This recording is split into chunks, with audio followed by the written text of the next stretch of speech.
Get it straight, Buster. I'm not here to say please. I'm here to tell you what to do, and if self-preservation is an instinct you possess, you better do it, and do it quick. I'm here to help. If my help's not appreciated, then lots of luck, gentlemen. If I'm curt with you, it's because time is a factor. I think fast, I talk fast. I need you guys to act fast if you want to get out of this. So, pretty please, with sugar on top. Listen to Thrive Loud with Lou Diamond. The podcast universe has exploded with amazing content for everyone to listen to. And there are so many incredible shows with just not enough time to listen to all of them. So if you're asking yourself, what do I listen to? The answer is real simple. Thrive Loud is the must-listen to, can't miss an episode, gotta hear what's next, most fun, energizing, and inspiring podcast show you'll ever encounter. With hundreds of episodes of guests ranging from CEOs, entrepreneurs, innovators, thought leaders, inspiring speakers to amazing humans, Thrive Loud is the real deal.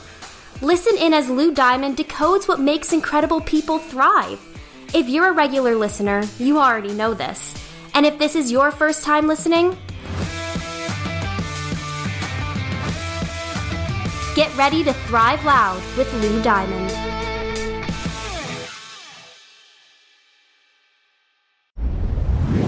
Welcome, everyone, to another episode of Thrive Loud with Lou Diamond, connecting you to the most inspiring and amazing people that are thriving each and every day. I'm your host, Lou Diamond. I'm excited for today's show. Today on Thrive Loud, we have a man who helps tell the stories of world changers.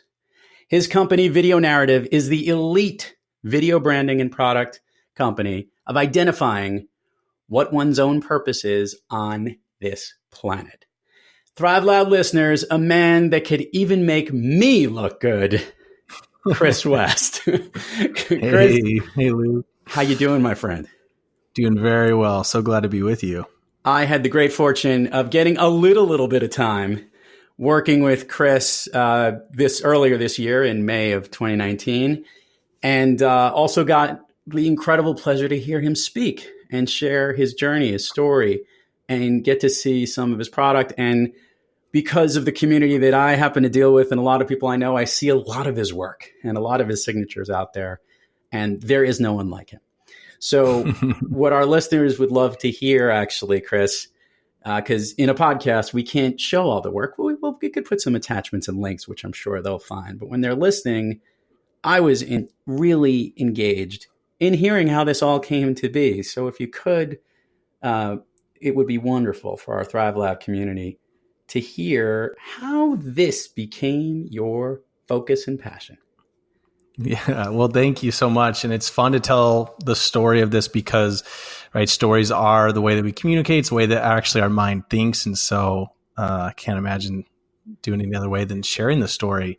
I actually was studying narrative therapy in graduate school when I was preparing to, I've always wanted to work with teenagers. I had a kind of hard background, and I had an incredible mentor who changed everything for me. And so I've always been planning on working with kids in that way. I actually ended up directing a children's home for 10 years. And but while I was in graduate school for narrative therapy, I was thinking to myself, how can I put myself through school? And I have always been making videos as long as I could remember, as long as the camera was around. Our family got a family camera when I was about fourth grade, and I've been making videos ever since.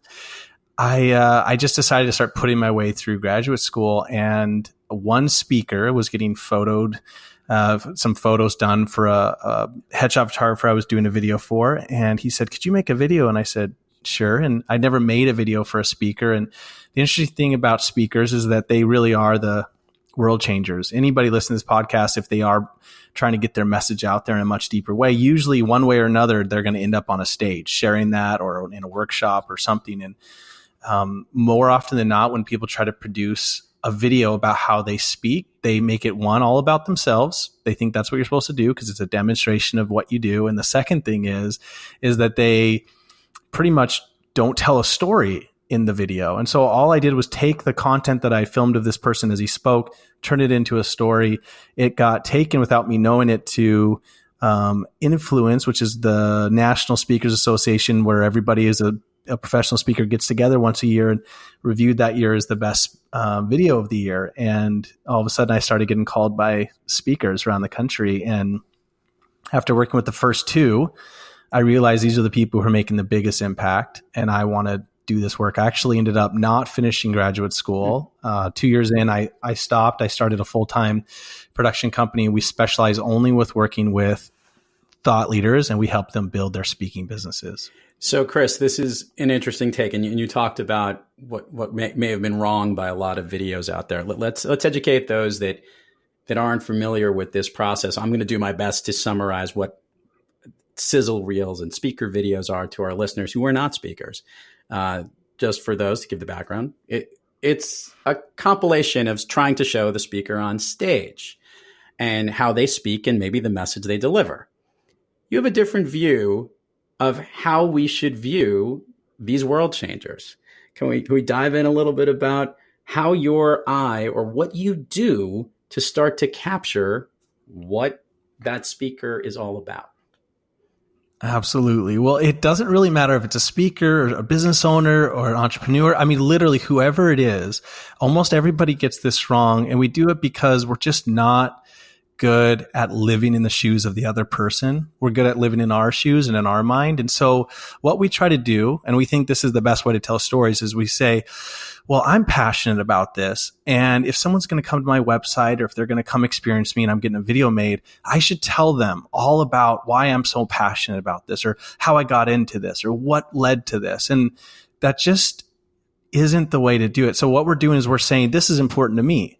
Whereas in a story, if you're trying to communicate something to someone, a story is always right, a character, and that character has something that they desire. As soon as you have a desire, it opens up this gap between what you want and how to get it and not knowing how to get it. So what your natural mind does is it starts looking for resources, ideas, people who can help you find that. So that's the moment in every story where they're looking for you.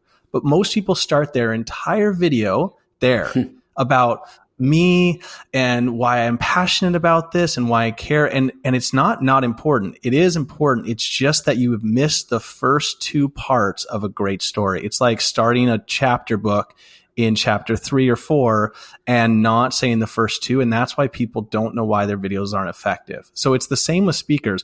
They start their videos out more often than not with Lou Diamond is a one-of-a-kind speaker.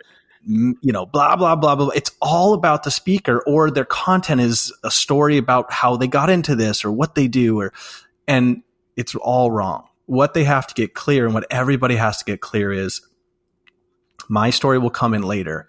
Right now, I'm telling the story of my audience, my client, my person who I want to work with. So who is that audience? Think about them as a character. Then what are their struggles? And it's not like you do the woe is me thing, but you tell the character story first, then the problem, and then you introduce them. So let me not just give it on a theoretical level. Let me share, especially like in a speaking video. But this is how you do it as an entrepreneur as well. You start something out by saying something like, when I work with, boom, enter the character. So when I work with professional speakers around the country, what I consistently see is, so you in a video, if someone were to say, so often as we work with manufacturers, blah, blah, blah, if that's who they work with, what we consistently see is this, this, and this. Now you're telling their story. And when they hear it, they're like, that's me. Right. And then you can get into your personal story. Now I've been there myself. And as soon as you actually get the guide or the who you are in this story right, boom, now you're really into telling a great story. And after that, what are they looking for? They're looking for an actual like steps, ways in which that they can go through this process, and their mind needs them. They need to know not just philosophically, but tangibly, how will you help them get what we talked about at the beginning, their desire, and then what's at stake if they don't. So, there's a lot of people out there doing this really well. And Donald Miller, I think, is someone who has really just brought this to the mainstream. But I would say anyone who's been a storyteller or been trained as a storyteller, and a lot of the influences like Robert McKee in screenwriting and, for example, some of the best archaeologists, sorry, not archaeologists, but some of the best anthropologists have been the ones who have taught us these methods. And I think as long as we get them right, we actually tell great stories. And if we don't, we miss the mark. I'm going to jump into someone we both know who's been on the show a couple of times, and that's Phil M. Jones. Phil talks about the whole idea, specifically with helping salespeople. You know, the most exciting thing when you're a little kid and you start to say, you know, every story starts off once upon a time, and you hear once upon a time, and as a kid, you're like, ooh, once upon a time. But obviously the business world, once upon a time doesn't work so well. So his modern day update version of this is just imagine is what he does. Just imagine yourself sitting in the seat of the car. Just imagine doing this. What I think you've done when you tell that problem solving piece is you're helping to dig in and recognize the scenario, like you said, starting and telling the story of the client, and just imagine what the problem is. So you're really actually helping to share, not the pain, but the situation and the problem that others have that gets people to say, that's me, and the way that they can connect. How do you transition it as effectively as you do to get to the specifics about that person? I love that question, Lou. And I actually have a script that I use in my mind at any given moment. So I'd love to give you that script so that people can write it down and follow it. Yeah. So I'll say it once and then I'll share it. And so they can go back and listen to it again. The script is, as I work with, what most people don't realize is once they understand, as soon as they get this right, and the results are. Oh, that's so great. It's really great because what you could say is, you know, so this is the way I would say, as I work with as I work with thought leaders around the country, what I consistently see is they deliver an incredible experience in person. But when it comes to translating that experience that they do in person, it is so hard to make that the same experience that someone has with them before they've ever seen them online. And people don't know how to make that transition. I know I deliver a great experience online or in person, but when someone sees my video or they come to my website, it just falls flat. And I'm trying to convince them, like, believe me, once I get there, it's going to be amazing. So how do they get past that? Well, most people don't realize is that it actually takes three things. The first is it takes distinction, really understanding why you do what you do and how you do it, like in a way no one else does. Number two, it takes a brand story, learning how to take your distinction, turn it into a story, and tell your story the same way you would on stage to capture their hearts. And then third, in the way that you market, always marketing with that distinction and story. And when people get that right, they really understand their distinction. They turn their brand into a story in both their videos and their website, and then they market with that story. The results are incredible. I have literally seen people make the changes that we help them make and grow their business by 80% in one single year. And on average, what we consistently see is 35 to 80% increase from 1 year to the next, which when we're talking about real money, it's a significant leap. And all they're doing is changing their distinction, their brand story, the way they share what they do, and the way that they market with it. I'm going to jump into one interesting point about all of this, and it's a curiosity thing because, as many of the Thrive Out listeners know, which will be kind of a front running of the end of every show that we do here. I love the movies, and film is always fascinating to me. I have yet to see it, so don't spill it, but I haven't seen the new Quentin Tarantino movie, and I'm dying to because I love very creative filmmakers and how they package things together. And so with this way of telling the story and helping people craft it in a way, you also have an unbelievably creative way of executing it and very specific to the person you're featuring. What I'm curious about is how do you mix what you, I guess, see from other film outside influences, things that you use to try to make it different, because I've seen several Chris West videos and no two look alike. They're all so specific to that individual, even the way that you produce and film it. So I guess my question to you is, Chris, how do you make those decisions and pairing and putting it all together so that not only is it unique to the individual you're telling the story, but even it looks unique? What are your inspirations for that? Thank you so much. Such a good question. You know, I think one of the ways to answer it would be that I recently saw someone say that he'd done all this research on creatives, and he found that 80% of their time are spent being influenced. and 20% of their time is spent being creative. So one of the things that I do with each one of our videographers and editors who work on our team is I give them 4 hours of company paid time after they finish one project to take 4 hours in the morning or in the afternoon, whenever they want, and just sit online and clear the mechanism, clear what they've done before, and just go out and be inspired. Watch 30 videos on Vimeo in a row. Watch 30 videos on YouTube. I don't care which rabbit hole you go down, but clear the mind, get inspired by what other people are doing, and then come back into it. So the first thing I do is I want to spend a lot of time being inspired by other creatives and sort of summating or creating a summation of all of that kind of just filters into my mind, is distilled down into one idea. But then the second thing is, you named it when you said unique. I'm always trying to tell or capture the uniqueness of each person. And there is a uniqueness of every person. It's not just in the little kid books we read. I was reading my daughter a book last night about how unique each person is, but you have to ask the questions. And I would say that most people don't ask enough questions. They ask 1 or 2 good questions. They don't ask 6 or 7 that are linked to that first question. So you ask the question, and then you ask another one and another and another until you get to the heart of it. And this is where my background in therapy comes in, is that people often finish their interviews with me and they're like, that felt like a therapy session, but I want to get to the heart of each person. And when you get to the heart of each person, that's when you can create something unique. So here's an example. We're doing some work with a client right now. We're just starting, but the idea that he's doing is called work meaningful. Not meaningful work, but work meaningful. And the idea is, if you try to create a space for your employees to have meaning at work, you're going to fail. However, if you foster an environment where they can bring what matters to them, the meaning that they have in their life, to work, you're going to get more work.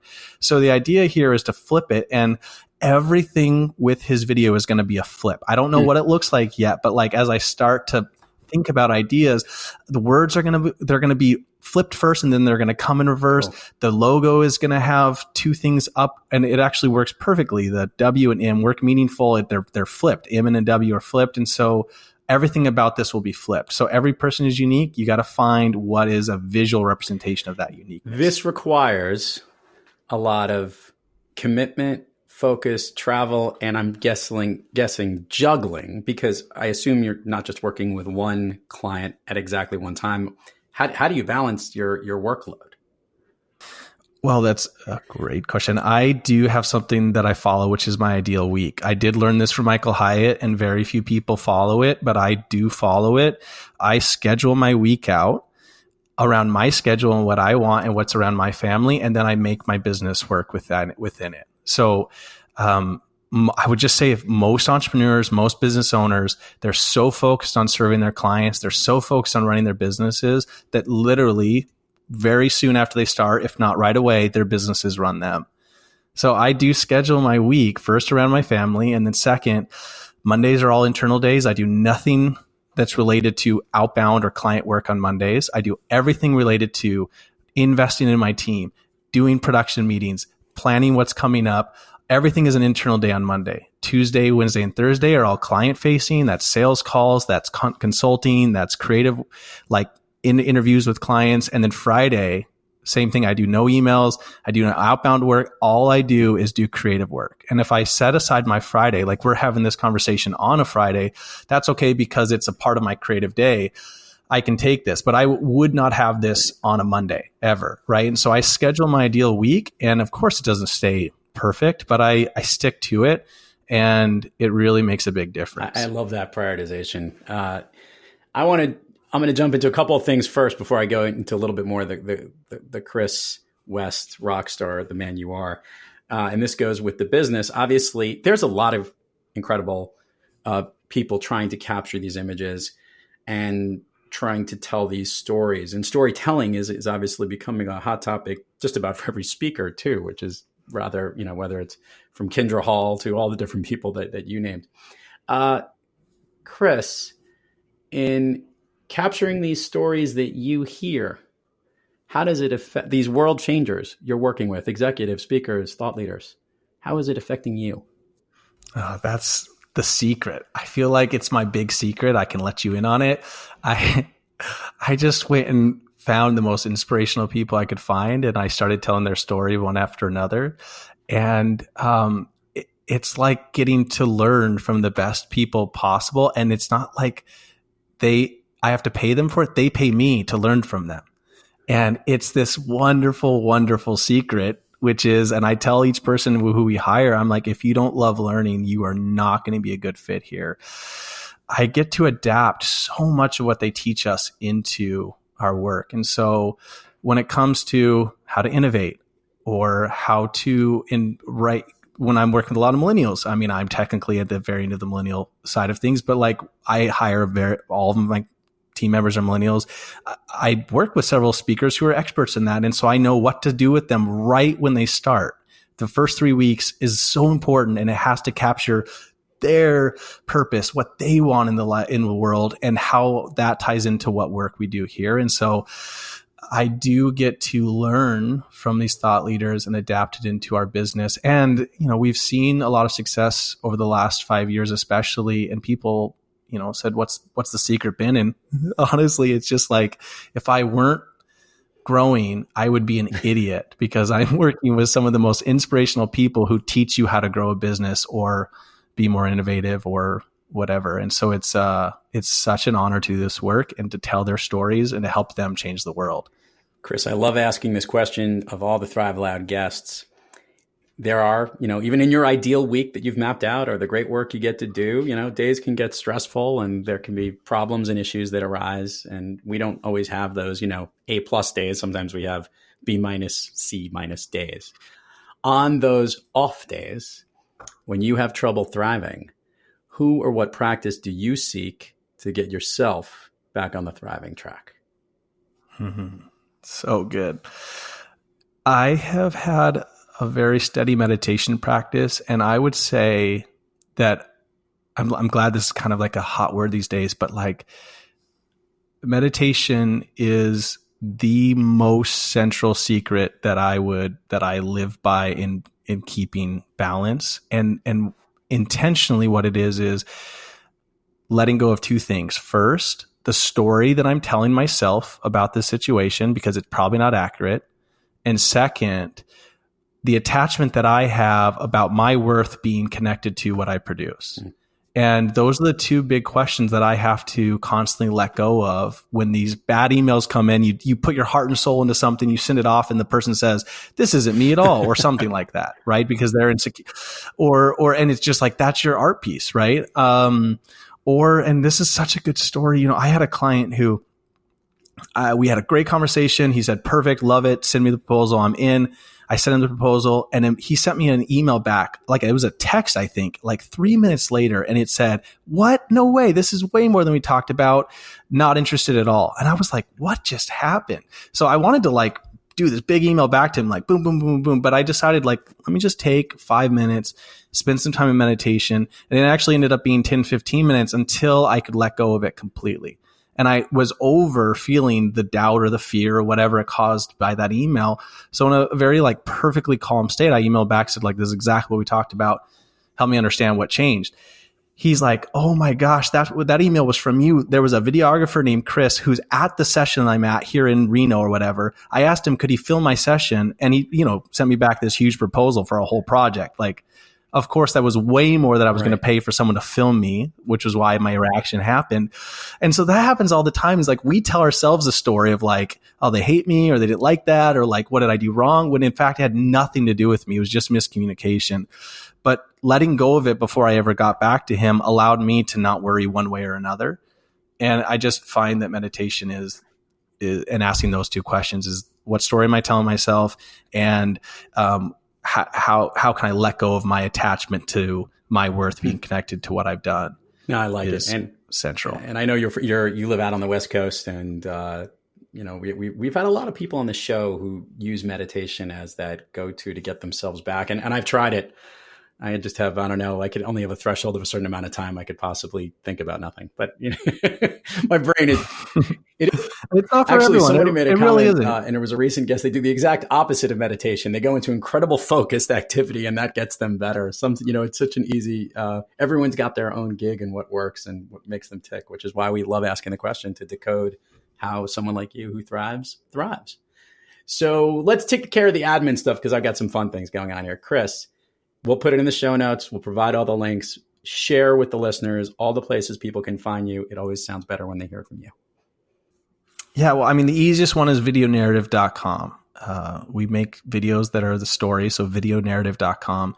And I will say I'm kind of a weird person in today's world. I find social media to be incredibly distracting to creative work. And so we have someone on our team who posts every Friday an update to one of our most recent projects. But other than that, I am pretty much non-existent. I mean, we have social media channels because we're supposed to, but it's really videonarrative.com, and people call people, and my email is chris@videonarrative.com. Otherwise, I'm a pretty interesting guy in today's world where I don't really do much social media. So I'm going to give you and some of the listeners here a little bit of a front running. I'm actually giving a presentation to a similar audience that you gave a presentation to very shortly to talk about how to best utilize those channels. And you don't have to be all things to all people. You have to figure out what works for you and what works for your audience. So whether it's, well, I wish I could see it. You need to. I need to see. We may need the presentation. Do I have to come to New York for that? Well, bring your camera.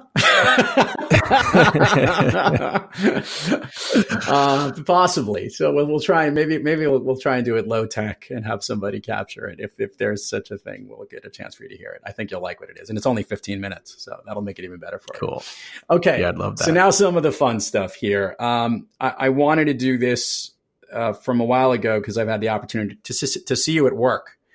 If you could, without giving names, has there ever been just an absolute production disaster story? Because I have heard from the creative types who have to collect stuff that you have those, Murphy's Law moments when something goes wrong, it potentially can. Is there one, because I'm sure there is, that just sticks out from if everything went wrong, it went wrong on the day that you needed to capture great content? Man, well, I mean, it's a pretty common experience for sure. So it's hard to think through one that would work. I think, man, there's one coming to mind that's on the tip of my tongue where people completely thought they had the wrong venue, wrong everything. Man, that's such a great question, Lou. And I would say that, to be honest, the disasters are less usually on our end and more on the person just, as soon as the video comes on, falling to pieces. And it's so amazing. But once people know cameras are on, this one needs to count, they take all the natural ability that they have in front of people, and all of a sudden they're trying too hard, and their brain does this, basically this, I don't know, it just misfires and they forget specific words. I've had people literally start talking and then apologize to the audience because they forgot what they were saying, and only because the video camera's on. I would say that was one of the biggest mess ups, is literally two things happen in a row. First, the speaker we were there to film forgot what she was supposed to be saying, apologized to the audience right after saying, "And now I speak for a living." And then she looked at them and said, "I'm sorry." That's very funny. And second, right after that, the person who was planning it came over and said, "You don't have permission to be here," which we had gotten permission. We don't ever go somewhere without permission. "Stop filming right now and don't film a single other person in our audience." And we had done permission. So I don't know if the person who planned it and the person who was in the room didn't get it, but it was two things in a row. The person forgot what they were saying, and the other person came up and said, "Stop filming right now." And that was definitely a bad day. Oh, well, I can only imagine. Oh my goodness. All right. So let's ask the signature question here on Thrive Loud, Chris. What is your all-time favorite movie? That's easy because it's one of the best movies ever made. So it's easy. And that's The Matrix. The Matrix. I love it. Okay. Yes. When that movie came out, nobody had done some of the things that they had done. It combines all of the world religions and the script and the creation. There's so much depth and work that went into that. And the way that it came out, if anybody remembers the very first time they saw that movie, it has that rare quality of the movie where you've never seen anything like this before. And I wish so bad I could go back and experience it again, because I remember the Friday night that I went to the movies with my friends. We didn't know what to watch. We saw something called The Matrix. We had no idea what that was. Sat down and just had my mind absolutely blown. And I watched it 4 times in theaters and have watched it many times since. I think what was so great about that movie, and I'm going to join that I do love that movie, and it is really funny because you forget that the first time you've seen it, the big aha moment is once you've learned that, the fact that you're able to watch it again makes the movie just that much better. But when you know that the whole scene when Neo actually learns what the world is like and his mind is blown, and I forgot the character that says it, like, look out, he's going to blow. That's kind of where my brain went at that point. Like, oh my God, that is such a huge, crazy thing. But what a great movie, because forget about effects, but the whole concept was so well done and so well filmed. All those images through the sunglasses of Morpheus, of looking at the pill and looking at reality and the TVs in the background. It really was like groundbreaking on all that front. You must love that aspect of it too. Yeah, I mean, every part of it, I could watch it over and over and over. My wife even says, like, why do you like that movie so much? But it's like the level of script writing, the story, the concepts, the novelty, and also the depth of just saying, like, that kind of in general, whether you have any beliefs around this or not, is simply that there's a false world that we create all around us. I mean, and then you add martial arts, right? It's like, Morpheus is this idea about change. Neo is this idea about new. Trinity represents like the Christian Trinity. Like, it's all of these ideas of the whole world concepts coming into one. And then you have a great story on top of it. And then you just mix in martial arts. Like, how could it be any better? Just simply badass. Yes. My final question for you, Chris, before we end this lovely broadcast, and I do appreciate you coming on here, is some